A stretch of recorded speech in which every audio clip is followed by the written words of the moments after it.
దేవునికి స్తోత్రములు కలుగునుగాక. Praise the lord. దేవుని బిడ్డలారా, మీ అందరికీ ఉదయకాలపు శుభాలు తెలియపరుస్తున్నాను. Good morning.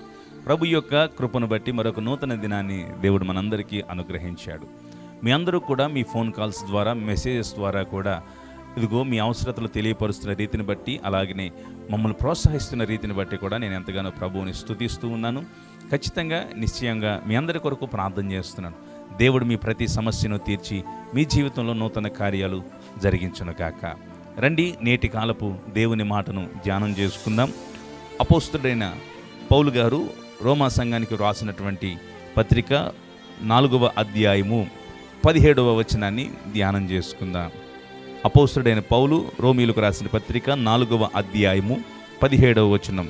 అనగా మృతులను సజీవులుగా చేయువాడును, లేని వాటిని ఉన్నట్టుగానే పిలుచువాడునైన దేవుని ఎదుట అతడు మనందరికీ తండ్రి అయి ఉన్నాడు.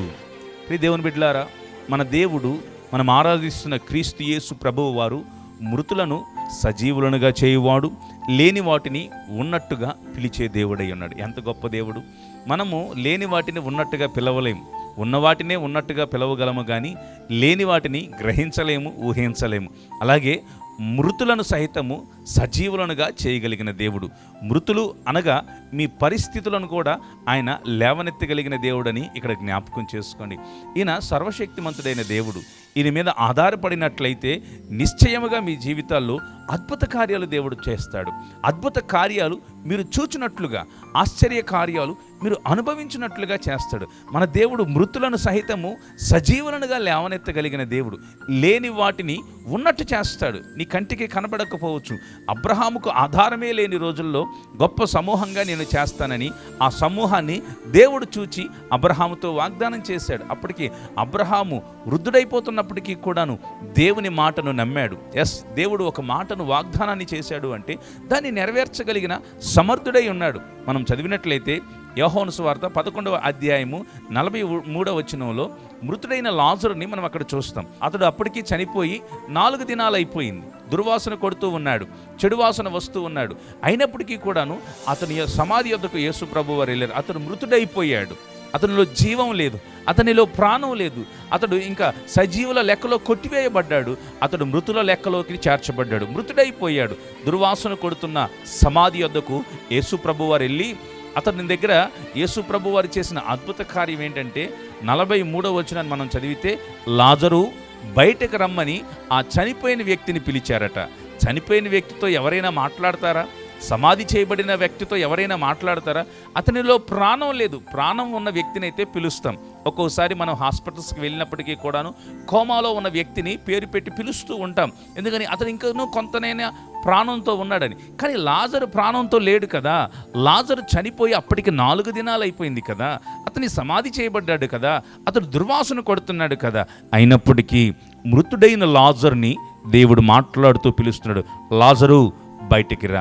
దేవుని బిడ్డలారా, మృతులనైనా పిలవగలిగిన దేవుడైన, మృతమైపోయిన పరిస్థితినైనా పిలవగలిగిన దేవుడైన, ఆగిపోయిన గుండెైనా తిరిగి కొట్టుకునేటట్లుగా చేయగలిగిన వాడు.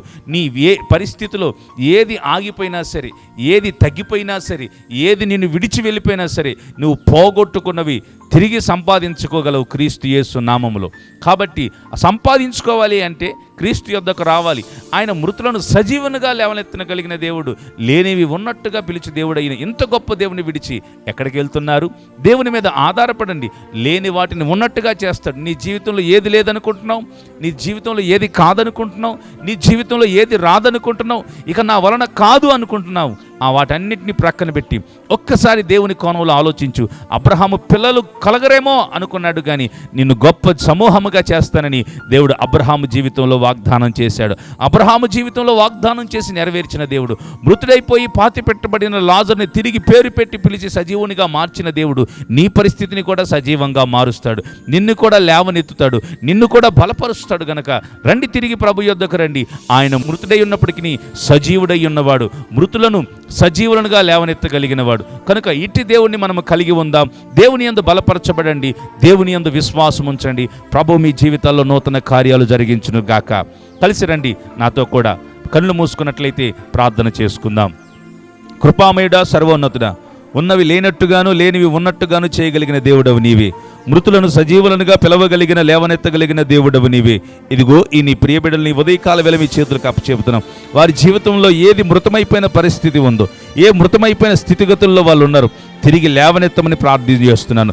సంతోష సమాధానాలు లేక, ఆనంద క్షేమాలు లేక, ఇదిగో నాయన దుఃఖిస్తున్న శోక సంద్రంలో ఉన్నటువంటి బిడ్డలను మీ చేతులకు అప్పచెప్తున్నాను. వారి జీవితాల్లో నూతన కార్యాలు చేయండి, అద్భుత కార్యాలు చేయండి. బిడ్డలను ఉన్నతముగా స్థిరపరచండి, బలపరచండి. ఎందరైతే ఉద్యోగాల కొరకు, వ్యాపారాల కొరకు, వివాహాల కొరకు ఎదురు చూస్తున్నారో ఆ బిడ్డల జీవితాల్లో ప్రార్థనలు నెరవేర్చమని ప్రార్థన చేస్తున్నాం ప్రభా. ఇంకా నువ్వు పలు సమస్యల చేత బాధపడుతున్న బిడ్డలను బట్టి ప్రార్థన చేస్తున్నావు. ప్రతి సమస్య నుంచి నీ బిడ్డలను విడిపించి మీ నామానికి హెచ్చు కలుగునట్లుగా, ఘనత కలుగునట్లుగా నీ బిడ్డల జీవితంలో నూతన కార్యాలను జరిగించమని యేసు క్రీస్తు వారి పేరిట ప్రార్థిస్తున్నాము మా తండ్రి. ఆమెన్. దేవుడు మిమ్మల్ని దీవించునుగాక. ఈ దేవుని మాటను ఈ యూట్యూబ్ కార్యక్రమాన్ని జైన్ 97లో ప్రతిరోజు మీరు చూస్తూ ఉన్నారు. ఈ ఛానల్ని సబ్స్క్రైబ్ చేసుకోకపోతే ఇంకా సబ్స్క్రైబ్ చేసుకొని మమ్మల్ని ప్రోత్సహించండి. ఈ ఛానల్ని ఇంకొను అనేకులకు తెలియపరచండి. వారితో కూడా పంచుకున్నట్లయితే వారు కూడా దేవుని మాటలు విని బలపరచబడగలరు. దేవుడు మిమ్మల్ని దీవించునుగాక. Praise the lord.